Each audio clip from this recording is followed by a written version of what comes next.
Today is Friday, September 27th, 2019. Coming up on Roland Martin Unfiltered, Amber Guyger takes the stand on the 5th day of her trial for murdering both of Jean. We'll show you the crying former Dallas police officer. Bill Cosby went to jail just over a year ago. We'll talk with his spokesman, Andrew Wyatt, to see how he is doing. A Florida commissioner gave a verbal beatdown to a cop who arrested him several years ago in a ceremony honoring the cop. Speaking of verbal beatdowns, a former ICE official got pretty heated with a congresswoman. Y'all got to see this white man trying to talk down to this sister. Plus, bullying young black girls by young white kids. We'll tell you two cases, including one where they cut the dreadlocks of this sister at a school where the wife of Vice President Mike Pence teaches. And also, crazy-ass white woman loses her mind in L.A. There might be a job opening soon in Hollywood. It's time to bring the funk on Roland Martin Unfiltered. Let's go. He's got it. Whatever the miss, he's on it. Whatever it is, he's got the scoop, the fact, the find. And when it breaks, he's right on time and it's rolling. Best believe he's knowing. Putting it down from sports to news to politics. With entertainment just for kicks, he's rolling. It's on go, roll, y'all. It's Roland Martin, yeah. Rolling with Roland now. He's funk, he's fresh, he's real, the best, you know he's Roland Martin now.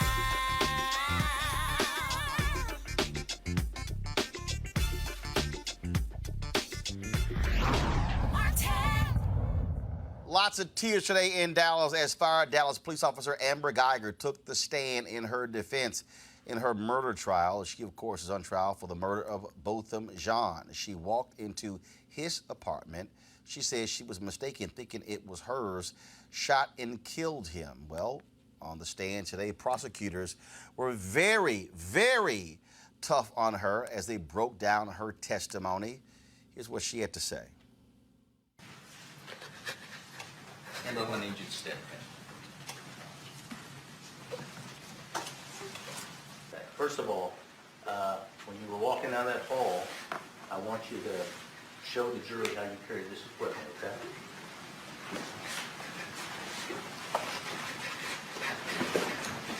No, can we take a break?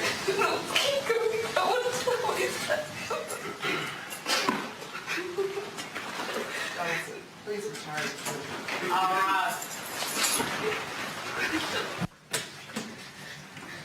We're going to take about a 10-minute break. You all may be seated. And what happened this time? What happened was I put the key into the lock. I see that it's cracked open, and at the same time, I'm hearing this moving around. But me putting the key fob into the lock is pushing the door open, and everything's happening all at once. Okay, let me ask you that. We're breaking this down, but how fast can you tell the jury this is happening? Less than 2 seconds. The motions of me doing all this is less than 2 seconds. Tell the jury what you felt inside and what you felt in your brain when you saw those three things happen. I was scared to death. How quickly did that happen? Less than 2 seconds. It was quick. Okay. Why were you scared? I was sick. I thought I came home and they're inside my apartment. And that was alerted me on this. Your heart rate just skyrocketed. This feeling you never want to feel again. Okay. As the door opened, did you see anything in your apartment? Yes, I did. That's whenever How did the door get fully open? I used my left arm to fully open it. And at that time, that's whenever I'm drawing my service weapon out. All at the same time? Yes, sir. Okay. When you saw that figure, or silhouette of a figure at the back, did you do anything? Yes. That's whenever I pulled my gun out and I yelled at him. It's like, let me see your hands, let me see your hands. What was the figure doing? It moving around. Okay. Did that cause you some concern? Yes. Why is that? I couldn't see his hands. How fast does this happen? Real fast. It's seconds. Okay. Are you still holding your equipment? Yes, I am. What did the figure do after you said, "Let me see your hands"? He started coming towards me. How fast was he coming towards you? A fast-paced walk. Wasn't running? Wasn't running. All right. When you saw him coming towards you, what was going through your mind? I thought that he was coming at me because if he couldn't see his hands, he was going to kill me. Did you hear anything as he was walking towards you? There was a loud yell. He was yelling, "Hey, hey, hey," in an aggressive voice. Okay. When you pulled your weapon at night and you fired, why did you fire?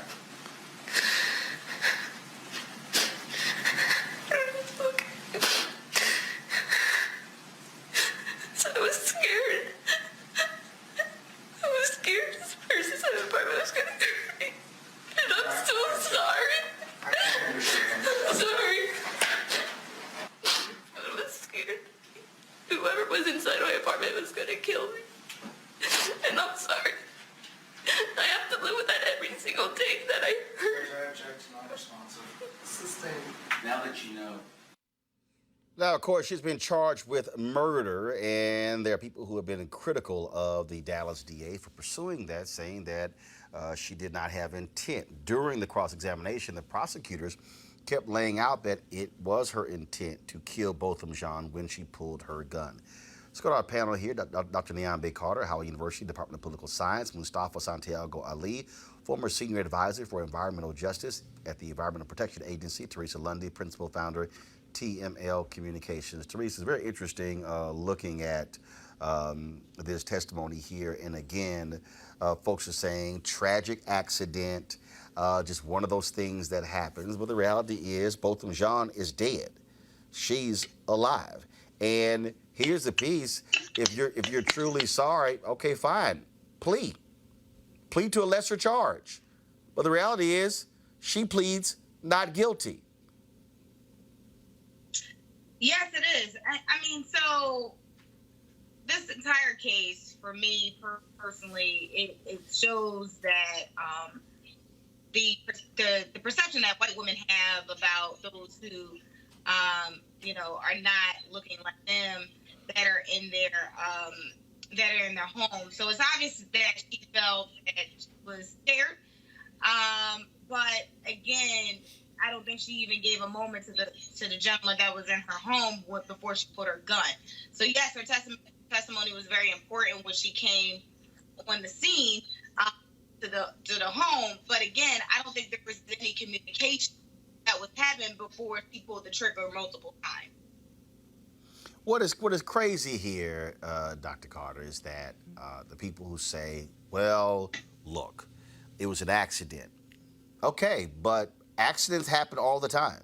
Absolutely. And people go to prison. Absolutely. People have consequences for the accidents that happen. And I think, as Teresa was saying, part of what, shocks the conscience is, and even in her testimony, she said this is seconds. So she hadn't had time to assess the situation. She clearly hadn't even looked around, right, to see where she was. She just saw a figure and she starts firing because she says she's scared. And I think going back to being scared, and you hear officers lean on this time and time again, I'm afraid. And that gives you carte blanche to shoot someone. You were closest to the door.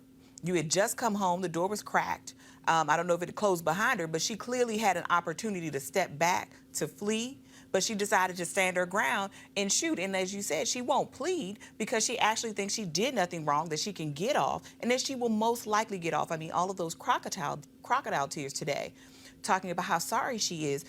But the reality is the Jean family is missing a member right now. This young man's life is gone, and it is not coming back. And there are no amount of tears that can replace that. And even this idea that I don't have to own anything about this other than I'm sorry and I was afraid, I think is insulting to the Botham Jean family. Mustafa, what was interesting again, I was going back and forth with a Dallas conservative radio talk show host on Twitter who felt that the prosecution was using the wrong language with her, kept talking about how they overcharged her and all those different things, and how this was racial resentment by Black Lives Matter. No, what black people have been saying is that when a cop kills people, it's always something else. It's always an accident. It always the trigger went off. It always I was in defense. And that's what you're dealing with here, and them charging with murder. Now, of course, The jury has to make this determination. But listening to her go through this, what strikes me is I was in fear. So was the dude who was in his own apartment. And a cop walks in and pulls the gun out, and he ends up dead. Exactly. And you know, it's interesting. I grew up in a family with police officers and law enforcement executives, and I'm wondering who's doing their training anymore. Because every time we keep hearing, as was just said, you know, folks keep saying, I was afraid, you know, I was afraid for my life, these different types of things. I'm like, you are supposed to be trained for very stressful situations, and you are supposed to be able to take the time to properly analyze that.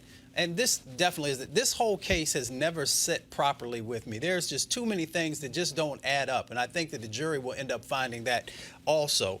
You know, I've always wondered, where's the tox screen? So if this was somebody else who had done this, they'd want to know, did you have any drugs in your system?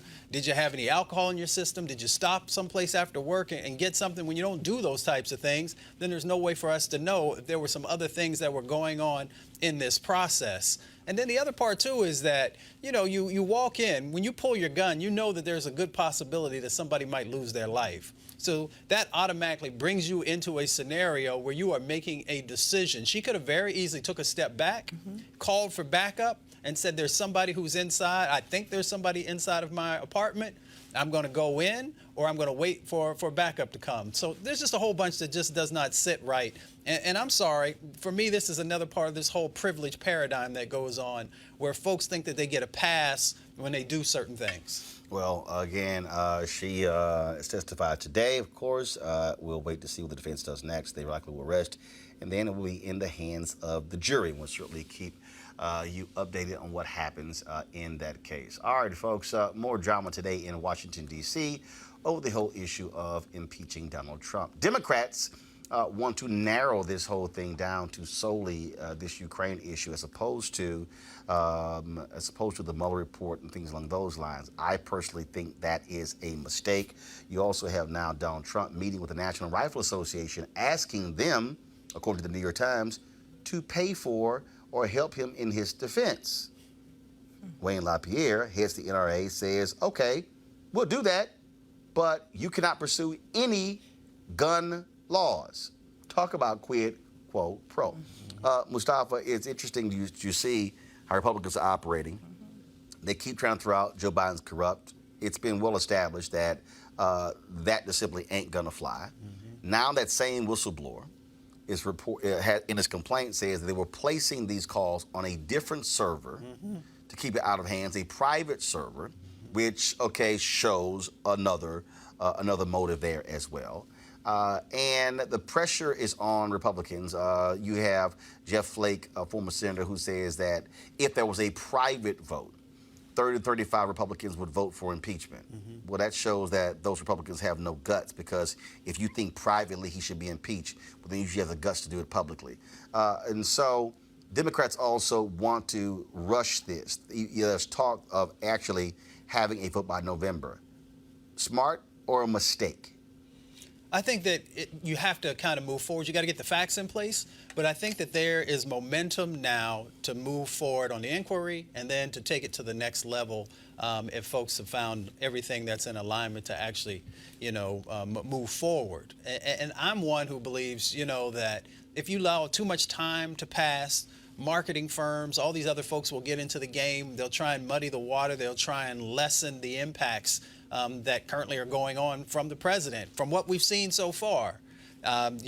These things that he has done in relationship to the Ukraine and this pay to play. And, if you'll go out and find this dirt on Joe Biden, then, I'll move these billions in your direction. Folks got to stand up and do the right thing. All these folks took an oath. They took an oath to help to protect the country. I see this as actually damaging the country. We had a big conversation today, actually, in the airport around some conspiracy things and some other things that folks were talking about. And people on both sides of the aisle are starting to actually see the trueness of who the president currently is. So, that old adage, when someone shows you who they are, believe them. He's being very clear with who he is. Yeah, I think it's actually a mistake to rush it. I believe you have to properly lay this thing out and unfold it for the American people. This is the end of September. We're about to go into October. if you talk about trying to have a vote by November, what? No hearings? Hearings, I believe, serve a purpose. I believe the hearings allows for you to call witnesses, to lay out exactly what took place. I also think it's a mistake to limit it just to Ukraine.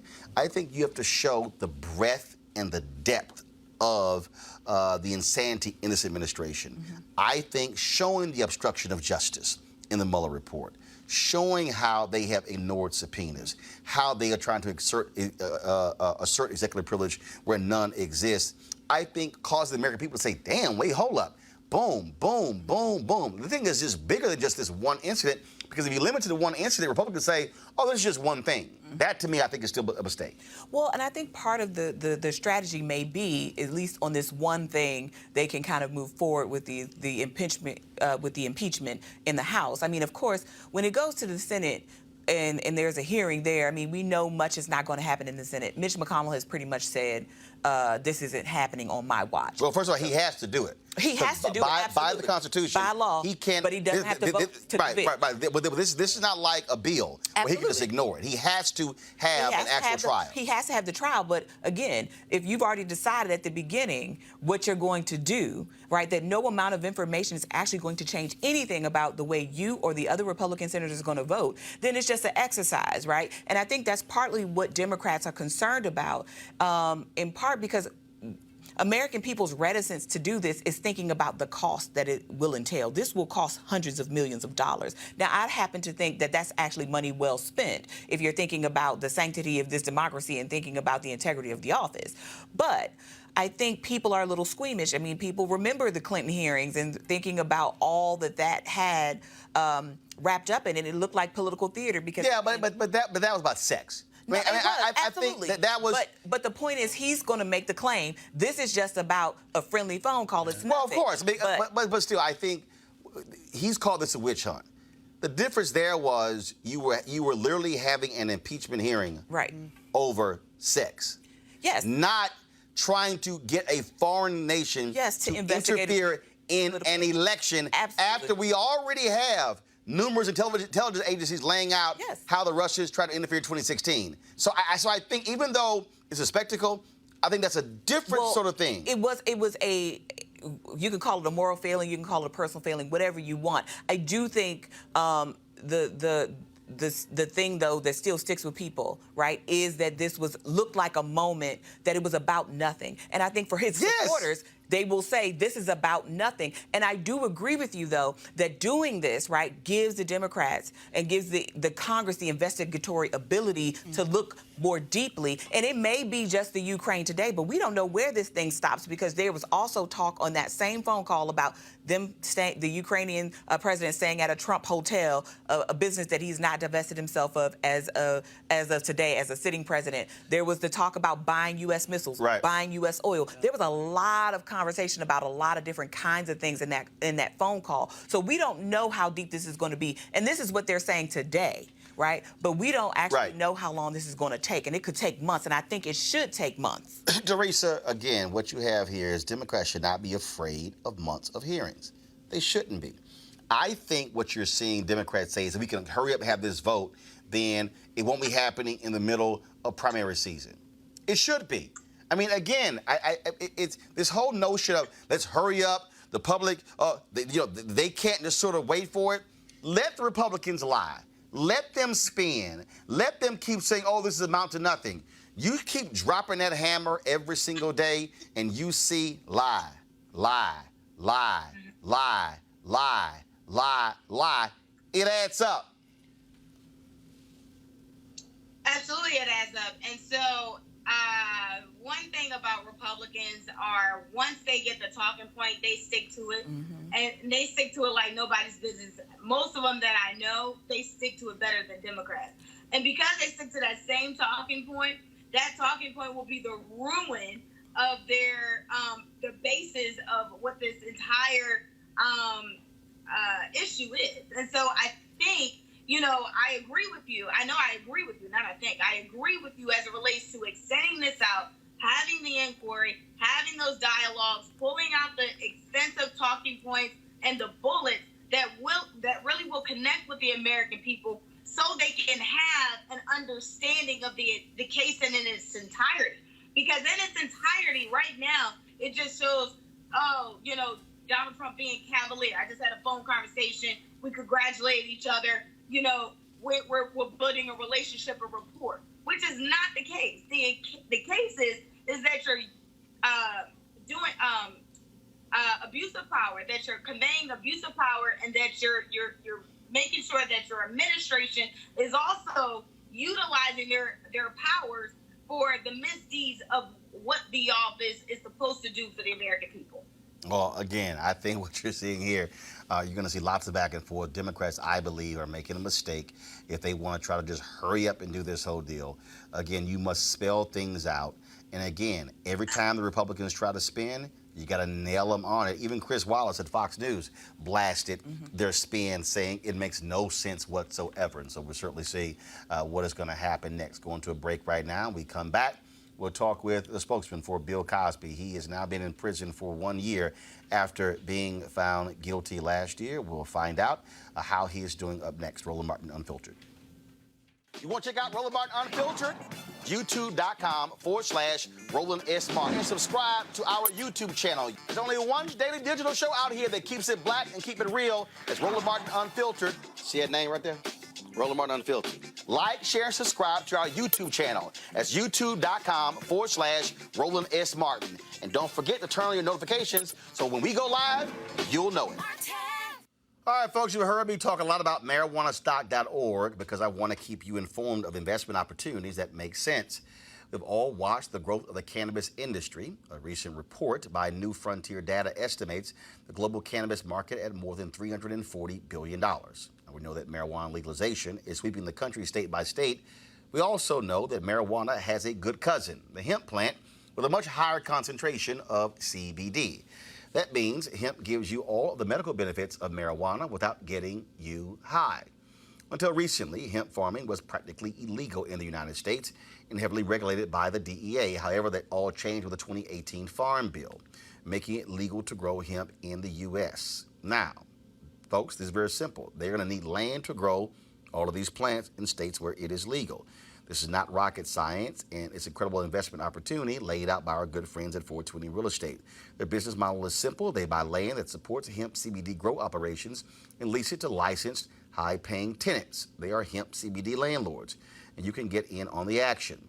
What they've done for the folks watching Roland Martin Unfiltered is allow for you to make a minimum investment of $200. Originally, it was $500. Again, this crowdfunding campaign, you can give as little as $200 up to $10,000. When you participate, go to marijuanastock.org. That's marijuanastock.org. Get in the game and get in the game now. Folks, Bill Cosby was once known as America's dad. He has marked his 1-year prison anniversary this week. He is serving, of course, 3 to 10 years behind bars for drugging and sexually assaulting Andrea Constant in 2004. He was convicted last year, was moved to general population at the maximum security SCI Phoenix facility outside of Philadelphia earlier this year. Of course, according to folks there, he's become somewhat of a role model for the fellow inmates, and someone who has visited him frequently over the last year is Andrew Wyatt, his spokesman. Andrew, glad to have you on Roland Martin Unfiltered. First and foremost, there was a video that was posted that was on his account, on his Instagram account, you and Ben Chavis recently visiting him. And so was that a request by Cosby for Ben Chavis to visit, or did Ben want to visit Bill Cosby? How was that arranged? Well, Roland, thanks first off for having me on your show. Mr. Cosby, this was Dr. Chavis' third visit with Mr. Cosby.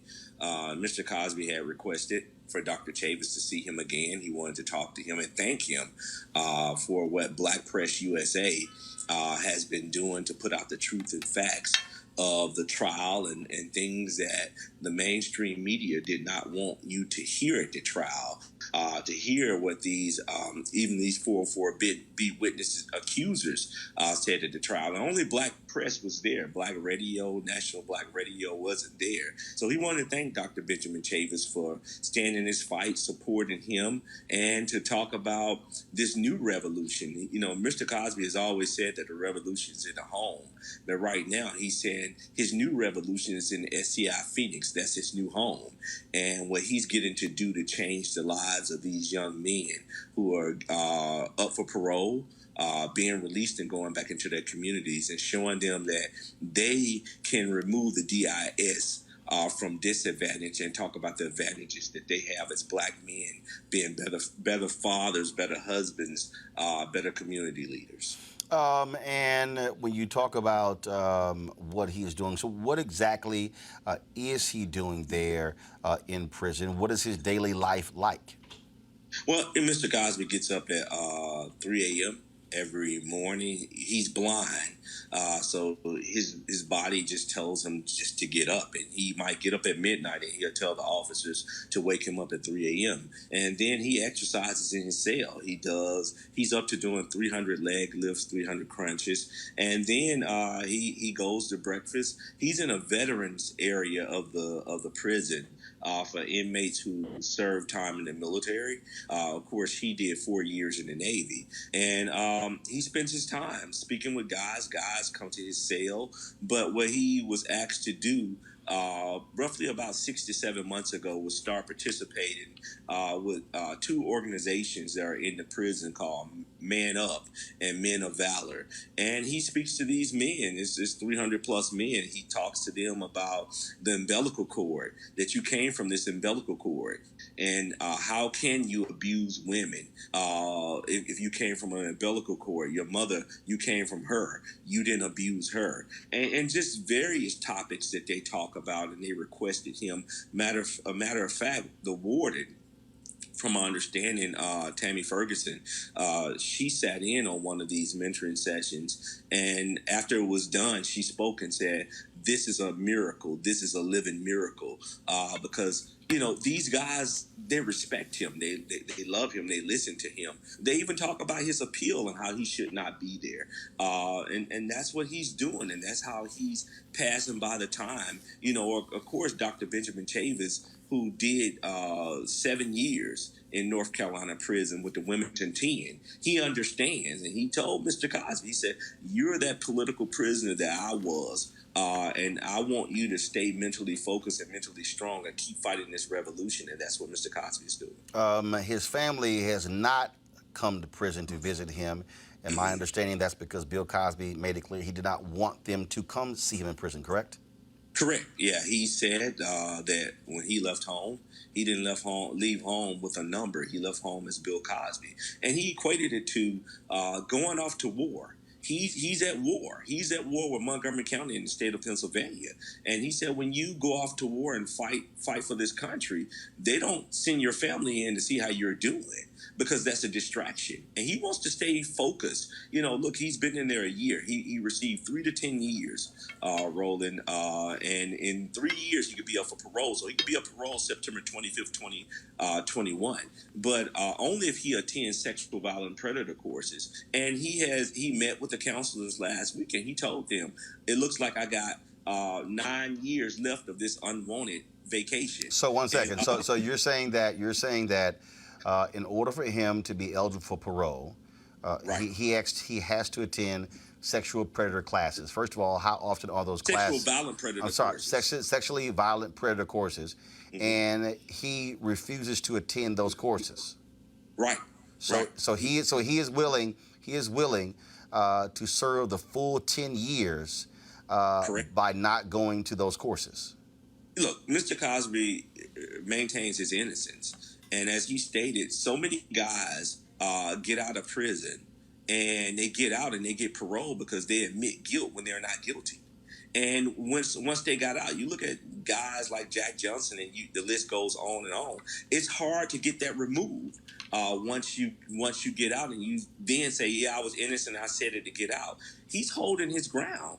Mr. Cosby presumption of innocence was stripped away when they allowed the 404B witnesses to appear in that trial. And the 404B strictly states in black and white that they have to have similar interests with the accusers. One of the women, Lisa Lublin out of Nevada, said that I can't remember if he drugged or raped me. I don't remember anything. I just believe something happened. And they let her be a 404B witness. Janice Dickinson said, I lied. In my book in 1983, I stated that Bill Cosby blew me off and didn't have sex to me. She said, I just made it up because I wanted a paycheck. And knowing Janice Dickinson's history, you still let her be a 404B witness. Juror number 11 stated, Roland, that Mr. Cosby was innocent before the trial ever started, and the judge refused to remove him. The juror 4 person, she's neighbors to the court reporter of the court of the court who was in the courtroom of the trial. So, and you let the trial go on. So, Mr. Cosby knows that he's innocent, and he feels that this is a heavily funded violation against him, and he feels there's corruption against him, politically motivated. When this district attorney ran for office and said, if you elect me, I'll go after Bill Cosby. So he feels that people did not want him to have a voice in this election cycle. You look at what's going on in America. Mr. Cosby has been fighting for all people rights, humanizing them for years. That's what he used his celebrity for. They did not want him to be a voice in America, and they saw him as a threat. So when you see someone as a threat, especially a black, powerful, wealthy man who's putting his money where his mouth is and making the community better, making this world better, this is what you do to them. I'm going to have questions from each one of my panelists. First, I'm going to start with Teresa Lundy, and then Dr. Niambi Carter, and then, of course, Mustafa Ali. Teresa, your question for Andrew Wyatt. Actually calling you from Philadelphia, so, Bill Cosby is near present to my community. So one of our questions is, have you done enough as it relates to community support in order to help Bill Cosby? Is there anything else? I know he's serving his time, but, as we look at related cases, Weinstein, President Donald Trump, is there something that, we can do as influencers, as community supporters? Because, again, like you said, there's so many holes in this case. What can we do to help in this effort as it relates to appeal? Look, call the Superior Court. Call those panel of judges. They gave us 35 minutes on August 12th, our attorneys, for oral arguments. They interrupted 15 minutes after 30 minutes. When the prosecutors got up there, the prosecutors talked for 25 minutes, no interruptions, and then they helped them out and said, hey, you forgot to mention this case. We just hope these Superior Court judges, and I think the pressure needs to be put on them by the community. Look, Mr. Cosby was let down by the community. This is a guy who was giving money to black colleges before there was a Tom Joyner Foundation, before all of these people decided to do something. He gave $100 million, over $100 million, putting kids through college from the black community, people of color. And no one showed up to the trial. Pastors were afraid. People were calling us and said, look, we're afraid because, we don't want people to strip us of our money, and we don't want people to take this way. People were fearful. They didn't know where this was coming from. Political leaders who he have helped over the years were afraid. His friends was ostracized because they said, look, we don't know where this is coming from. We feel that when he tried to buy NBC, that this is what happened. This is what started this. When he gave the pound cake speech, people are just fearful. And I feel like the black community, we have to stop letting white people tell us who to hate, when to hate, and how to hate our own. And white people like Gloria Allred and her daughter Lisa Bloom, they go after only black men. They use a Hitler-style tactic to take down black men and black men legacies. And we have to stop that. We have to stand up for our own. I just feel that, the public, the community, the world should be calling these Superior Court judges and saying, no, give him a new trial. No, he should not be in here. Calling the governor of Pennsylvania. It shows that's politically motivated when Josh Shapiro, the Attorney General of Pennsylvania, writes an amicus brief, friends of the court, saying, do not let Bill Cosby out. So I think that's what has to be done.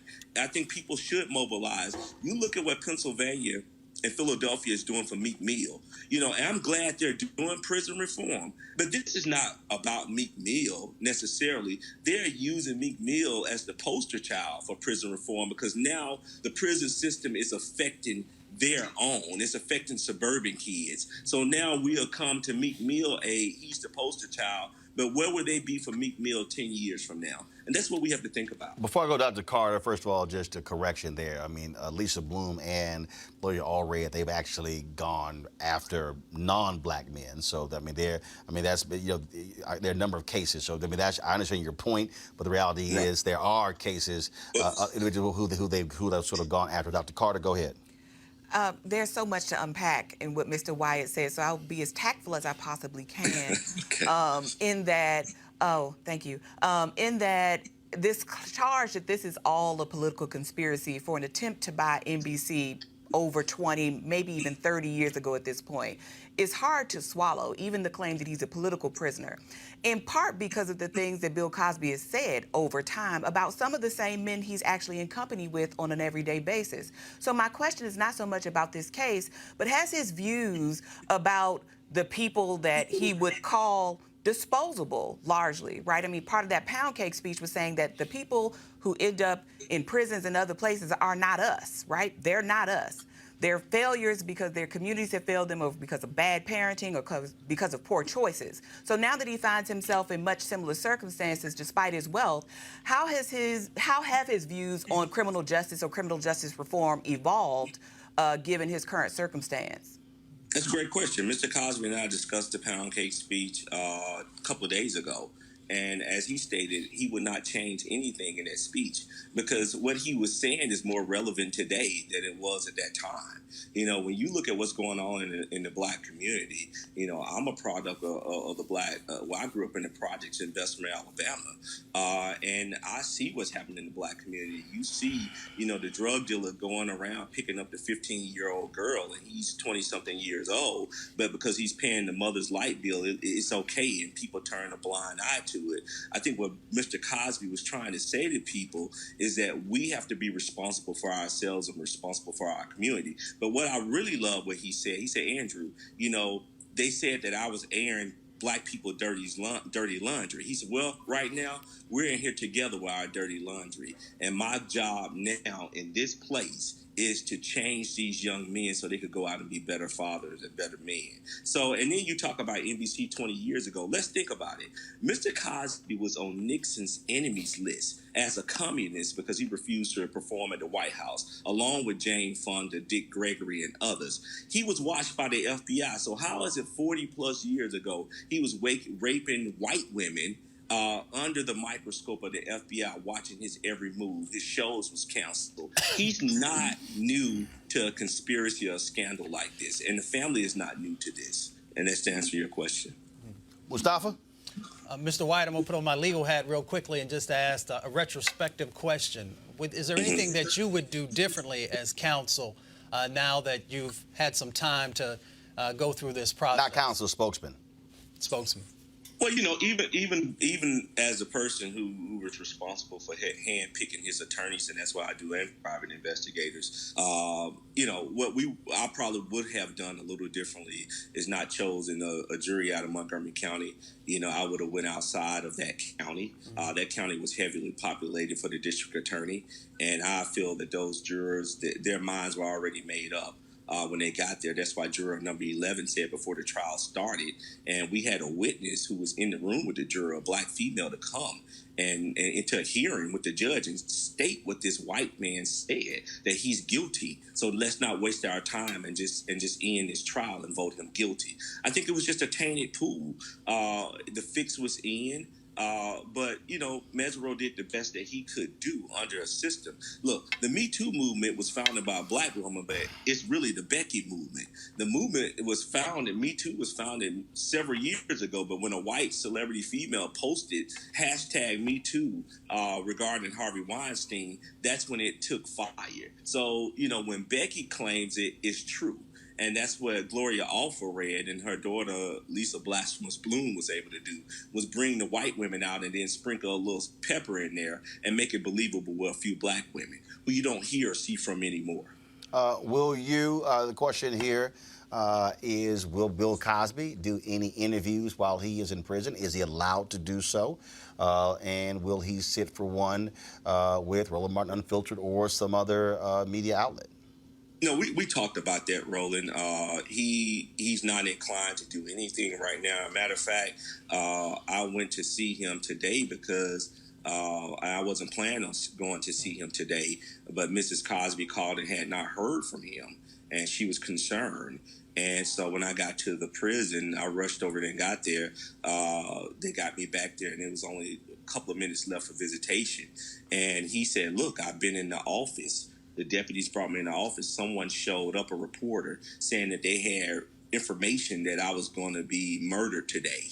And so, but that person was just trying to get in to get a story, maybe a freelance reporter. I don't know, those type of things happen all the time, but you know, the prison's very respectful. He's very respectful of the warden and the people there because they're just doing their jobs. But at this present time, he has not said that he's going to do an interview. But if he should, Roland, I would be the first to call you to get you in there if he's going to do that. And I just appreciate your support just for getting the facts out, you know, because right now the only people that showed up at that courthouse and all Mr. Cosby ever asked for and all he has ever asked for and will ever ask for is just for the truth and facts of this case to be put out and for people to go and read. And black media was disappointing because the only black media that was there for a trial this big for an iconic figure who is still considered, if you watch his social media, as America's dad, what he gave us and how he changed all our lives. For them not to show up and Black Press USA to be the only to show up, and Dr. Benjamin Chavis made sure that his reporter Stacey Brown was there every day, it meant a lot. And I just hope black media would do that, continue to do that, what you're doing right now. But I do know that, if I'm correct, that the reporter for WURD in Philadelphia was covering the trial, correct? And that's a black-owned radio station. Not every day. Not every day. Okay. We're saying, but the masses, the mainstream, like the black radio shows, Roland, they were not there. TV One was not there. You know, that's all we're saying. The black community needed to hear the facts because this was a witch hunt funded and a lynching funded by white people against Bill Cosby because he's so powerful. But in his words, they have made him more powerful than ever because the black men that he was trying to reach, as he stated, they're right here with me now, and I'm getting to reach them. All right, then. Andrew Wyatt, spokesman for Bill Cosby. We certainly appreciate it. Thanks a lot. Thanks a lot, Roland. Have a great day. Thank you very much. And also, on another note, news came out just yesterday. Bill Cosby lost a lawsuit where he has to pay $2.75 million to one group of his attorneys. He had challenged the California arbitration award that required him to pay $7 to $9 million in legal fees to LA-based law firm Quinn Emanuel. But again, now, of course, with the ruling, he has to pay $2.75 million to that law firm. All right, folks, going to a break right now. We come back more on Roland Martin Unfiltered, including what the hell's going on, the bullying of black kids, white kids holding down a black girl in Virginia and cutting off her dreadlocks. And also, crazy-ass white woman in L.A. shouts, if she could kill niggas, she would. All on Roland Martin Unfiltered. Back in a moment. You want to support Roland Martin Unfiltered? Be sure to join our Bring the Funk fan club. Every dollar that you give to us supports our daily digital show. There's only one daily digital show out here that keeps it black and keep it real as Roland Martin Unfiltered. Support the Roland Martin Unfiltered daily digital show by going to RolandMartinUnfiltered.com. Our goal is to get 20,000 of our fans contributing $50 each for the whole year. You can make this possible. RolandMartinUnfiltered.com.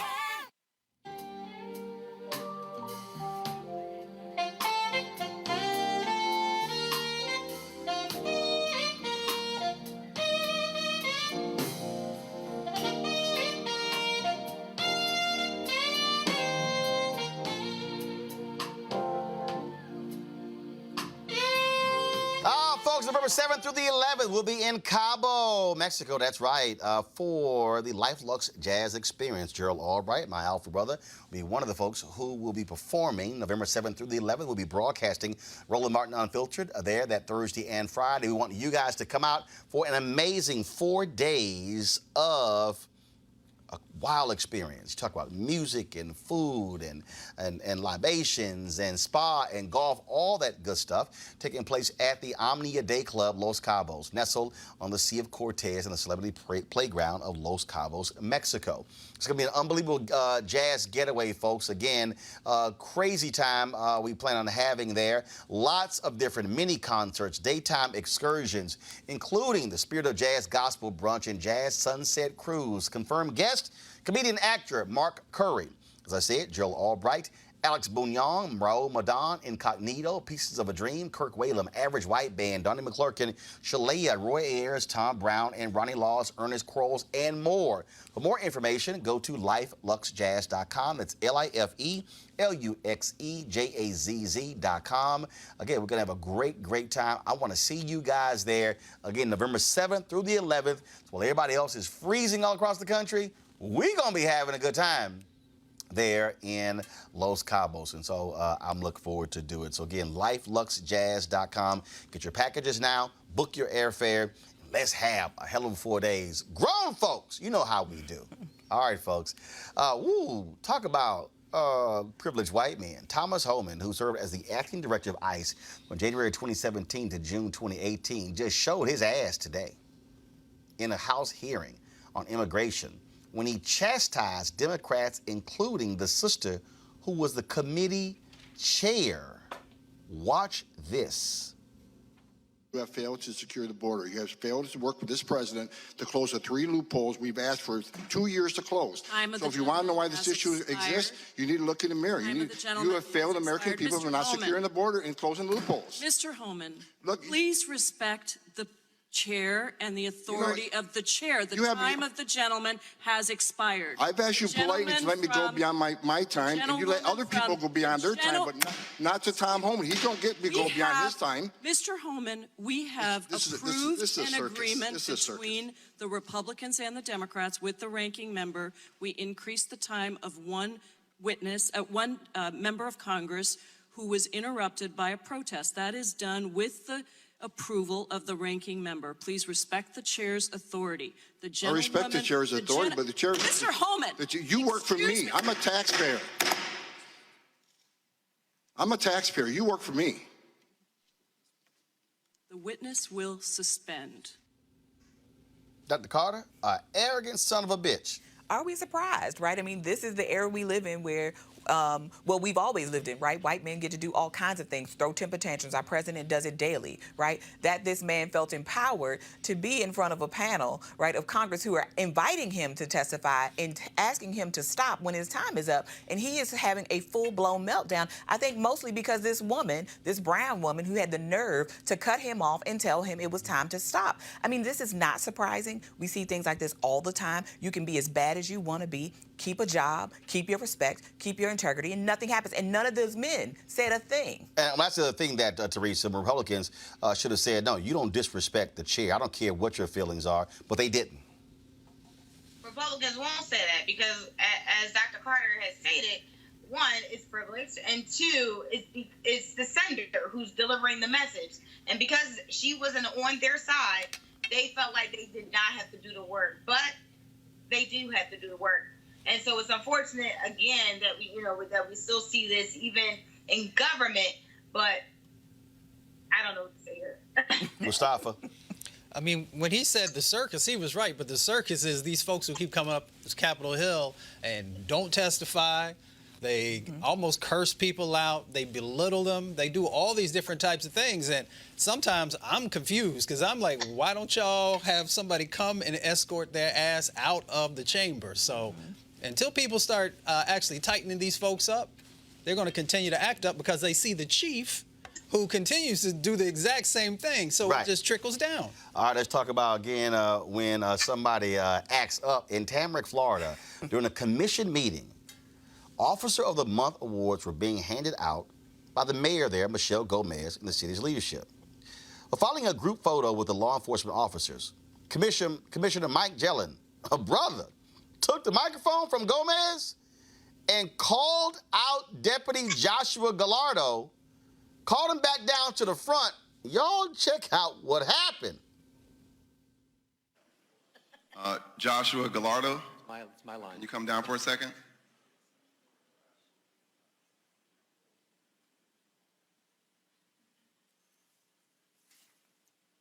It's good to see you again. You probably don't remember me, but you're the police officer who falsely arrested me 4 years ago.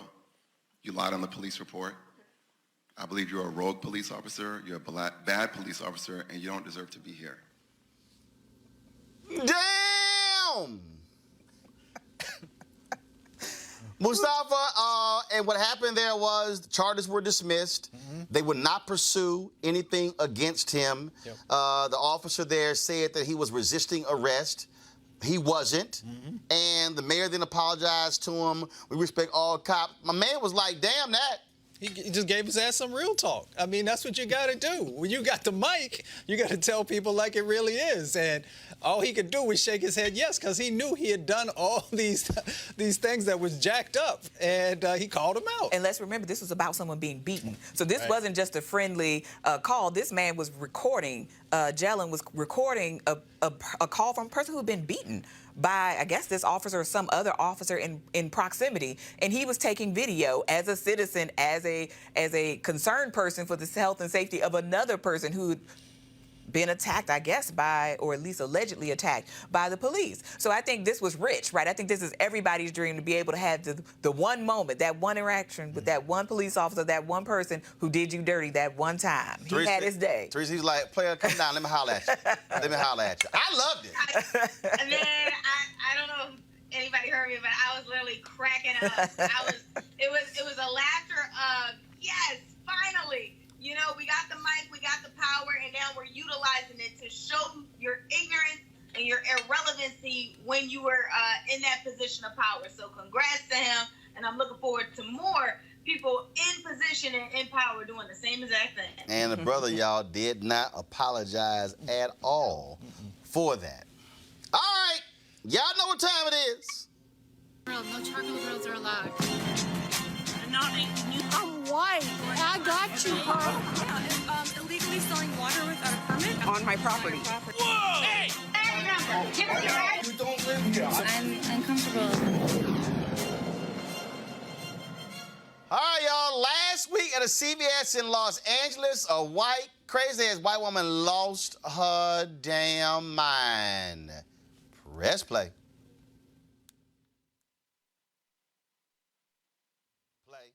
Hey, niggers! Yeah, she's on drugs or something. No, I just hate niggers. Fuck you, niggers. Oh, lady, take a break. I hate niggers. It's okay, we're calling the cops on you I would because you're disturbing kill everyone a in there. nigger, but the law says I can't kill the niggers. If the law didn't say that I couldn't kill the niggers, they'd all be dead. Here's my license plate number. Nigger, nigger, nigger, nigger. Well, y'all, guess what? Police are investigating this crazy ass white woman, saying that what she was involved in was hate crime. Now, her tirade, which has been viewed nearly 2 million times on Facebook as early as today, again, sparked an investigation and has gained her the internet hashtag Ku Klux Karen. Now, the LA Police Department said a hate incident report was taken following the outburst. She also apparently works as a costume designer and has worked on several different television shows. And so, guess what? She's fired. Y'all know what has happened. She got fired. Heather Lynn Patton ain't got a job anymore. I keep trying to explain to y'all, I don't mind white folks losing their mind because all they keep doing is losing. Now, she's 49 years old. Again, she has worked in the film industry doing costume design and has worked on other roles as well. I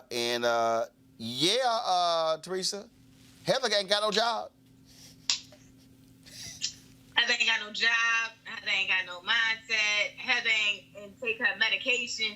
I don't know what it was, but it was very unfortunate. I'm not sure what transpired, but I think what gets me every time is when there's always an investigation into the video that we clearly see that she was out of her mind. But again, we'll wait for the investigation and looking forward to a future report. But I think saying she's out of her mind is letting her off the hook. It's Damn right. We always say they lose their mind, but when white people lose it, we always become niggers. That's always at the top of their head. There was no provocation here. There was nobody here. This woman is shouting at the top of her lungs what she really feels in her interior. And of course, today she's remorseful. Now she doesn't have a job. And then she was inebriated. And then it was, I had just lost a job. And so I was feeling away. But it's black people's fault. So we become niggers when it's convenient for white people. And then they cry when there's a real consequence and say, I didn't mean it. I made a mistake. I make lots of mistakes all day, but I don't go around calling people racial slurs when I make a mistake. I don't go around, cursing at the top of my lungs in the CVS in the middle of the day for no good reason because she went full white woman. Right? And one of the first rules, you never go full white woman in public. And when you do, you face the consequences. But what is she going to probably do? Post for her privacy. Yeah. She's going to apologize and she's going to cry.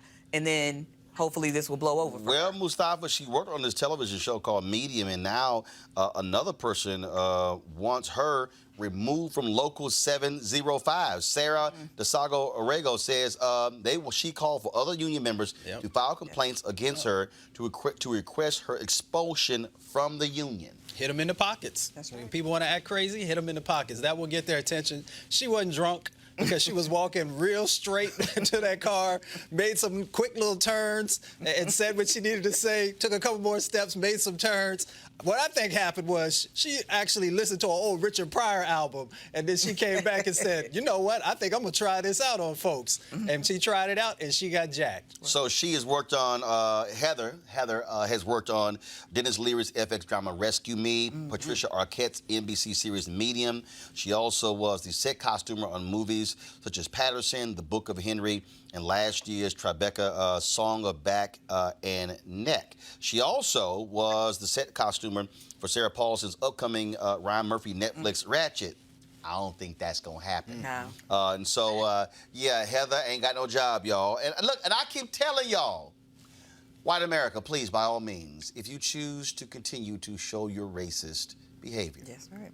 please do so while cameras are rolling. So therefore, more of you can lose your jobs. And so what I hope is, Black Hollywood, now that we know that there's a costume design position on the show Medium, I would certainly hope resumes with black people would flood in to the show in order for them to be hired.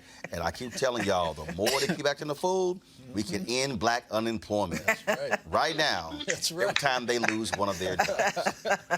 All right, y'all, a couple of stories out there about white kids bullying black kids. The first one, upstate New York. White girls ages 10, 11, and 10 were arrested in an alleged hate crime for the school bus beating of a 10-year-old black girl. Police in Governor, New York, a small town not far from the Canadian border, arrested the two white girls Monday following a 2-week probe after the victim's parents filed a police report saying their daughter had been beaten in an assault that involved racially motivated language. The town of Governor is 95% white, 1% black. The story out of Springfield, Virginia is crazy. 3 6th-grade boys are accused of pinning down a fellow classmate, a 12-year-old girl, on the playground and cutting her locks because they are nappy and ugly. Amari Allen said she has never been more traumatized in her life until Monday when she said a group of white male classmates attacked her on the playground at Emmanuel Christian School, a private K-12 school in Fairfax School, Virginia, where, of course, the wife of Vice President Mike Pence teaches. She says that one boy covered her mouth and the second boy put her hands behind her back, while the third boy pulled out scissors and cut her medium-length locks while calling her names. Doc, they should be expelled? They should be arrested. And if I'm her parents, it would have taken everything out of me to not put hands and feet on those children. Because what that says to them, all I kept thinking about is the trauma and the terror to be held down, have your mouth covered, and then somebody to pull out a sharp object. They could have stabbed her in her eye, her ear, they could have cut her face, they could have killed that girl. And we can call this harmless pranks, we can call it bullying, but that was assault. And that was a textbook assault. And I don't care how old these boys are. If they're doing this at 11, I hate to see what they do at 15, 16, 17, and 18. Because this kind of stuff, I almost spit nails. Because where were any of the adults in either of these cases? Mustafa, this is again what we're seeing when it comes to how black hair is deemed to be offensive. Absolutely. Oh, and I know it firsthand. So, but you know, the interesting thing about this is that I hope folks will just slow down for a second and just flip the script and imagine that you had 3 black boys holding down a white girl, putting their hands over her mouth so she could not scream out, and then cutting her hair. And how would that play out? Absolutely. We all know how it would play out. Absolutely. So, and again, like you said, these types of behaviors, when not addressed, these types of assaults, when not addressed, lead to younger men, you know, creating more violent crimes. Absolutely. So it has to be dealt with in a very serious way. Absolutely. Real quick, Teresa. Mustafa, you're absolutely right. I mean, even if we use that same scenario and go to Central Park 5, the scenario was a white woman was in the park, she was running, and then next thing you know, she was pinned down by African Americans. This was in a private school, in an educational institution where there were supposed to be teachers on site, and there was no protection. This could have been a rape assault. We don't know. But we do know that these young men are 12. There's still some pending investigation, but the immediate response from the school should have been expulsion, and it should have been law enforcement matters immediately. All right, thanks a bunch. All right, folks, time for our next segment.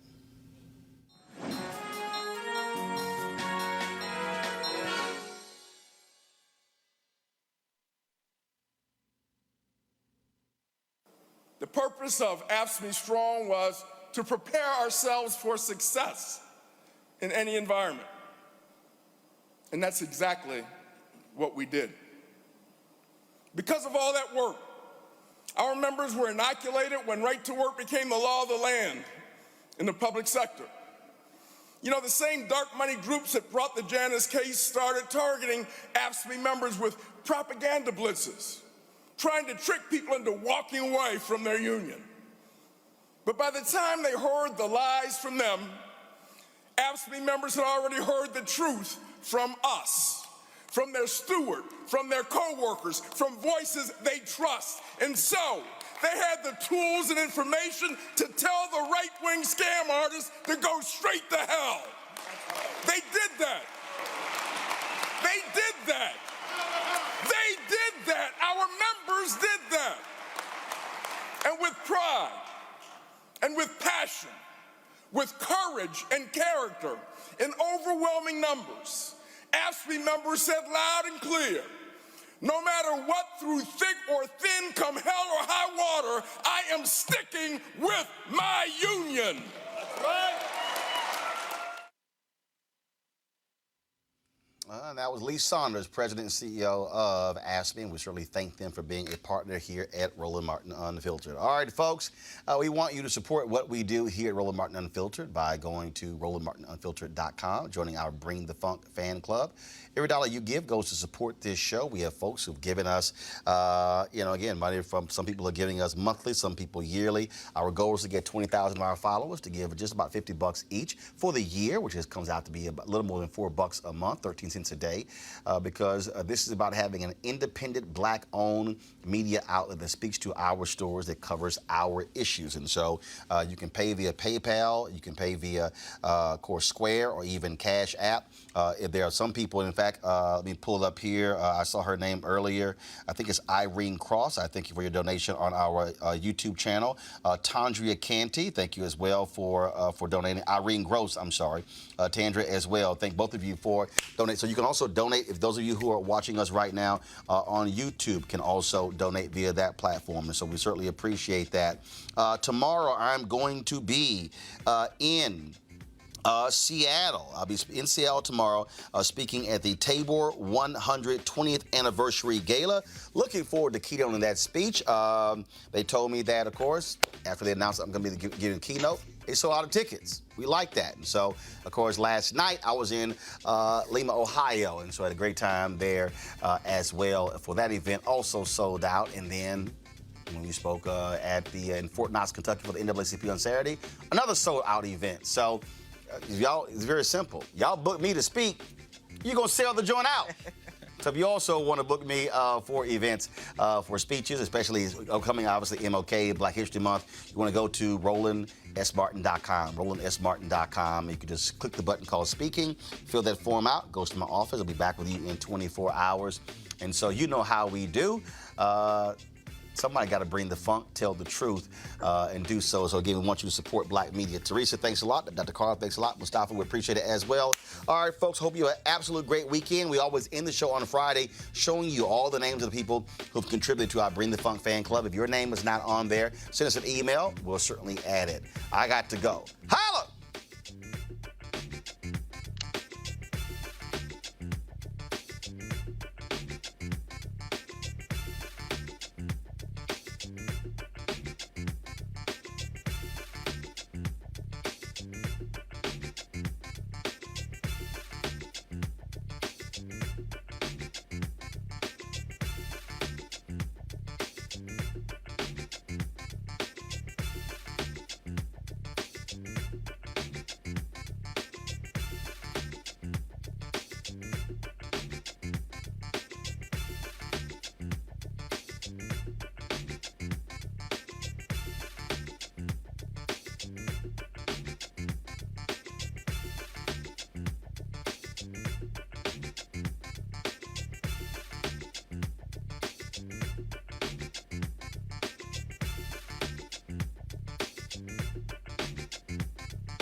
Hey fam, I want you to like, share, and subscribe to our YouTube channel, youtube.com/Roland S. Martin. And don't forget to turn on your notifications. You want to support Roland Martin Unfiltered? Be sure to join our Bring the Funk fan club. Every dollar that you give to us supports our daily digital show. There's only one daily digital show out here that keeps it black and keep it real as Roland Martin Unfiltered. Support the Roland Martin Unfiltered daily digital show by going to RolandMartinUnfiltered.com. Our goal is to get 20,000 of our fans contributing $50 each for the whole year. You can make this possible. RolandMartinUnfiltered.com.